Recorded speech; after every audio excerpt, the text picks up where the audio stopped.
Oi pessoal, bem-vindos aqui a mais um vídeo do meu canal e hoje nós vamos falar sobre o tema a importância de um sistema de saúde público e universal.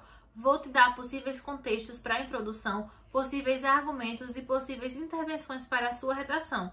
Se você quer saber mais sobre esse tema ou sobre qualquer outro tema desse eixo temático, quer aumentar seu repertório, então fica nesse vídeo que nós vamos falar sobre isso. Já aproveita, se inscreve no canal, ativa o sininho de notificação para você ser avisado de qualquer vídeo novo. Me segue lá nas redes sociais, no meu Instagram pessoal e do projeto, para você ficar atento às nossas novidades, os quizzes interativos e ajudar a divulgar o projeto. Aqui na descrição você vai encontrar a proposta dessa redação, junto com o link do Telegram, onde a gente tem um grupo que discute sobre as redações e onde eu dou a correção de maneira gratuita e detalhada. Curte e compartilhe o vídeo também para que chegue aos seus amigos que não têm acesso a esse conteúdo gratuito ainda. Então, vem comigo!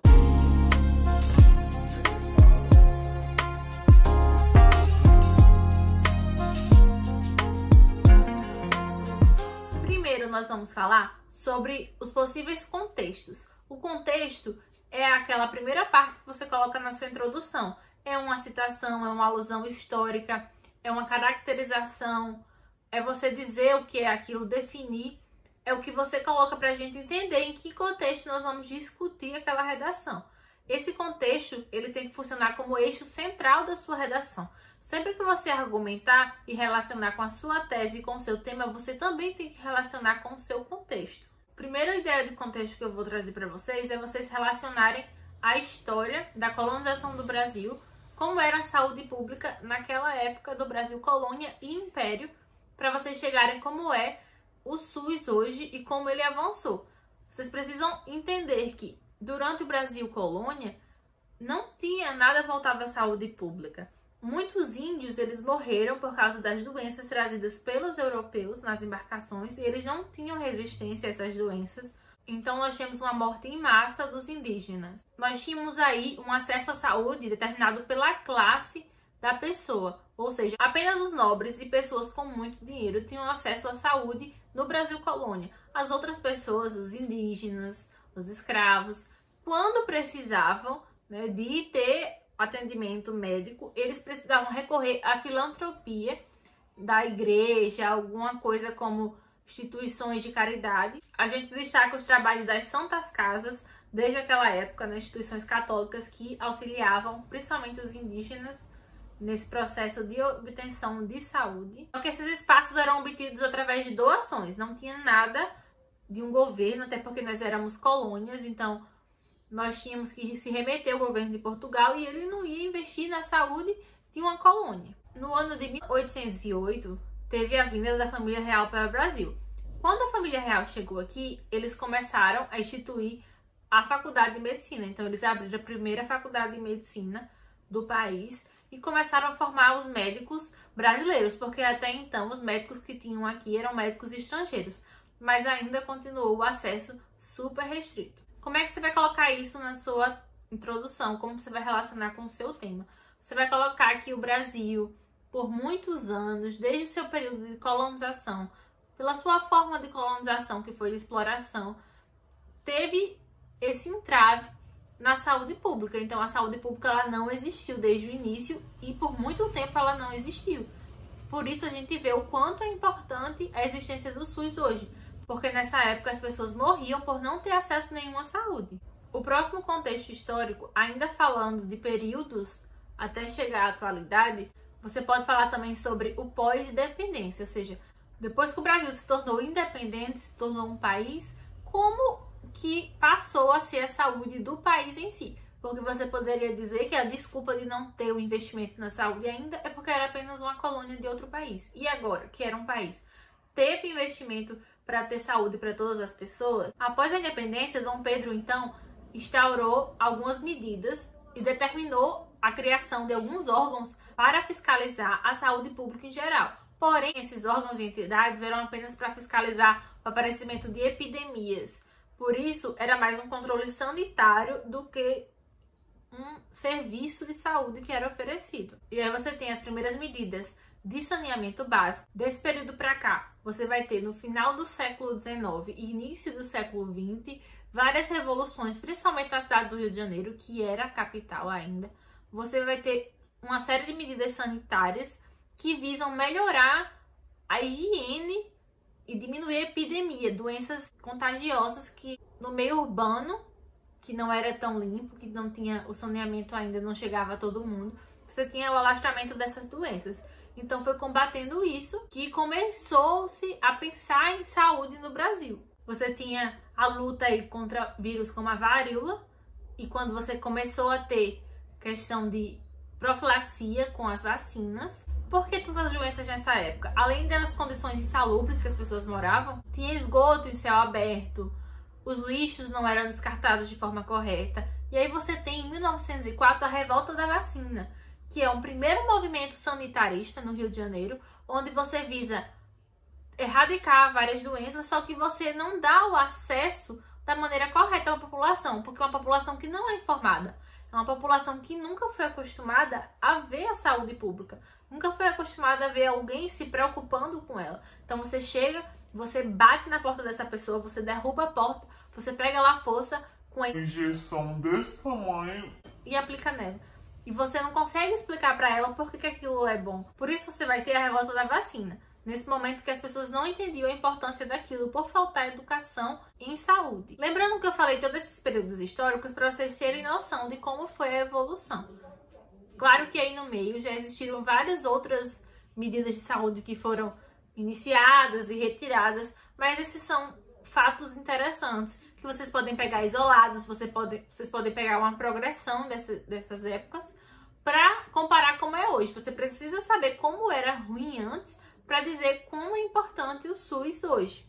Lembra que ao analisar a proposta a gente fala da importância de ter um sistema de saúde público e universal. Então você tem que me mostrar por que é importante, ou o que torna importante, ou o que torna tão difícil ele ser mais viável mesmo sendo tão importante. Por isso eu estou te dizendo que você pode me mostrar como era ruim antes. O próximo contexto que você pode usar é relacionando a pandemia do Covid-19 com o SUS. Então você pode começar falando que durante esse ano houve a pandemia dessa doença e o SUS ganhou destaque no combate, né? A gente começou a perceber como era importante ter uma saúde para todo mundo, onde muita gente tinha sido afetado rapidamente por essa doença. Você pode também começar falando que o SUS é grandioso, assim, você pode começar falando como o SUS é um dos maiores sistemas de saúde público do mundo. Aliás, é considerado o maior. Em países com mais de 200 milhões de habitantes, o Brasil é o único que consegue dar uma saúde que atinge todo mundo de maneira universal e gratuita. Lembrem-se que o SUS pode não funcionar na prática por vários fatores que a gente ainda vai mencionar, mas a ideia do SUS, o ideal e o que ele representa é uma coisa que você também não vai encontrar em todos os países de primeiro mundo. Outro que você pode usar no contexto é um que a gente usa para muitas coisas. Quando você não lembrar de outro mais original, você pode utilizar o da Constituição. Lembre-se que a Constituição Federal de 1988 é conhecida como a Constituição Cidadã. Nela foi colocado diversos direitos antes não colocados como dever do Estado ali para os cidadãos.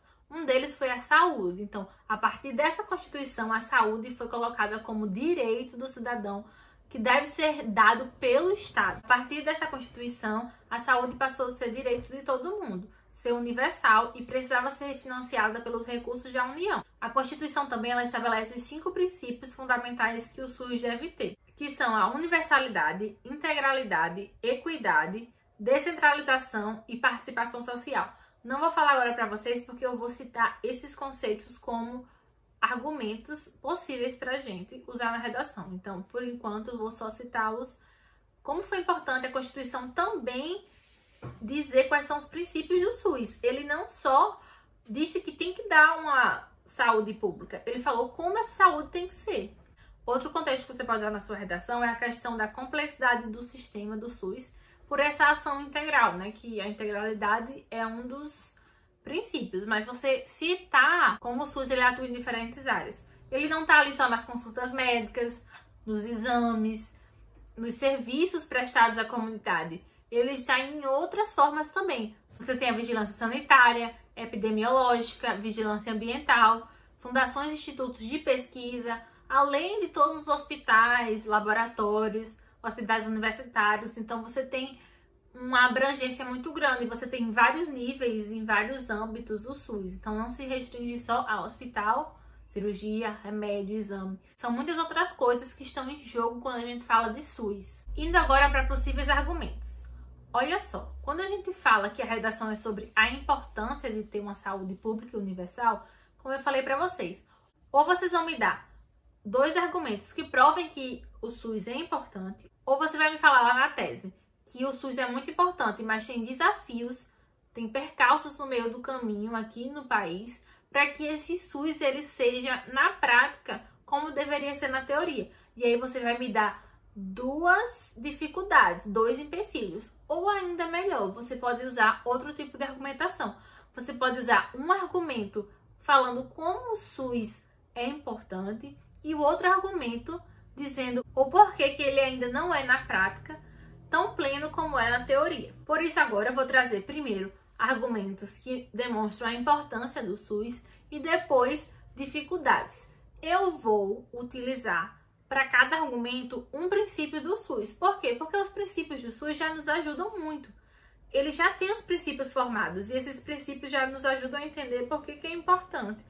Por isso eu utilizaria um princípio em cada argumento. Você precisa ter 2 argumentos, você tem 5 princípios. Então você pode escolher 2 e falar. O primeiro princípio é o princípio da universalidade. Ele diz que a saúde deve ser assegurada pelo Estado para qualquer pessoa, de qualquer sexo, raça, característica social, pessoal e econômica. O segundo princípio que você pode usar como argumento é o princípio de equidade. Equidade é uma palavra muito importante. Quando a gente fala que igualdade é diferente de equidade.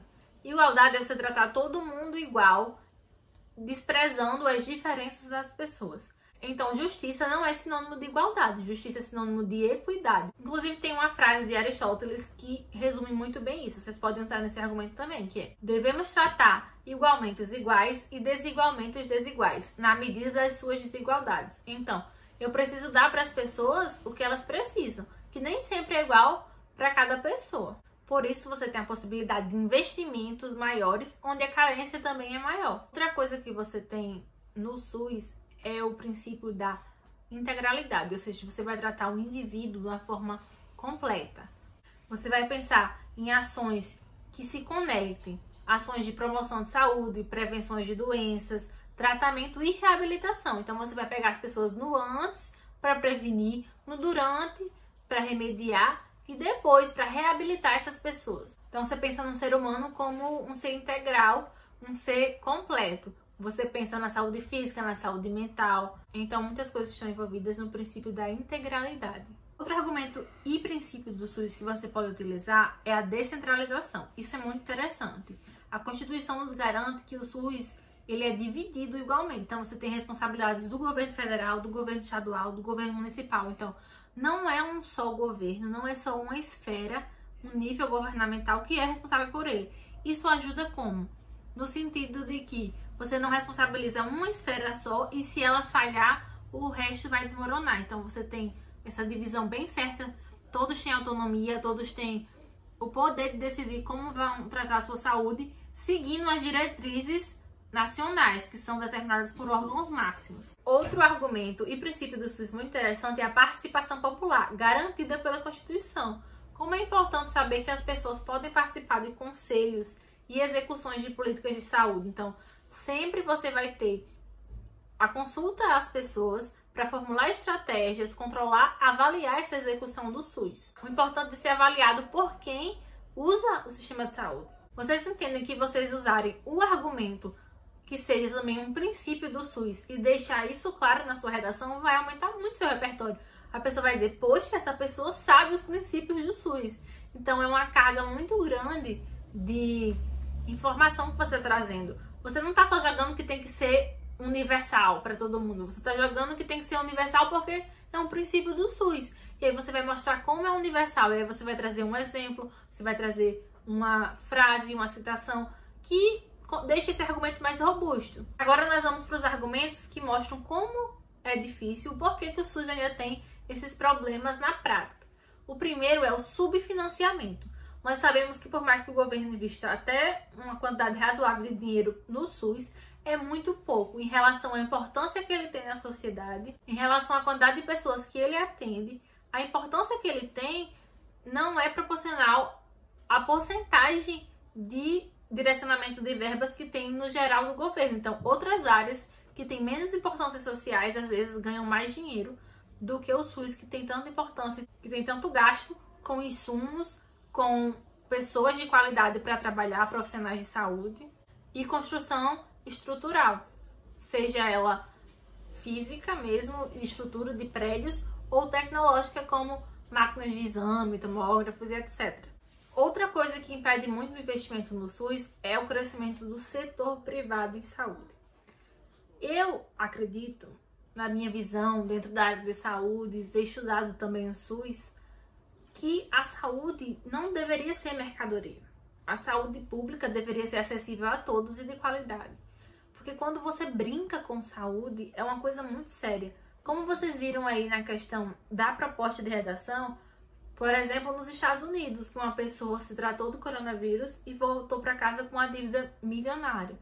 Então, a pessoa não tem nem o direito de lutar pela vida sem ter que perder todo o seu dinheiro de uma vida construída. E se você não tiver, às vezes as pessoas saem de casa, vendem a casa, vão morar nas ruas por causa de um gasto com saúde. Então, saúde é um direito de todos. O Estado, já que ele tira a nossa liberdade, ele tem que nos dar tudo que é necessário para o nosso bem-estar. Então, o que acontece? Existem empresas ricas que estão ganhando com a saúde das pessoas, com a doença das pessoas, e muitas vezes não é interessante o governo investir, já que você tem já uma venda desse tipo de mercadoria e muitas vezes as pessoas financiam o governo.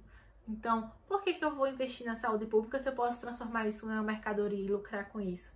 Vocês percebem como é complexo e como é um problema ético você monetizar algo, um direito tão fundamental como a saúde? Agora vamos ver algumas propostas de intervenção.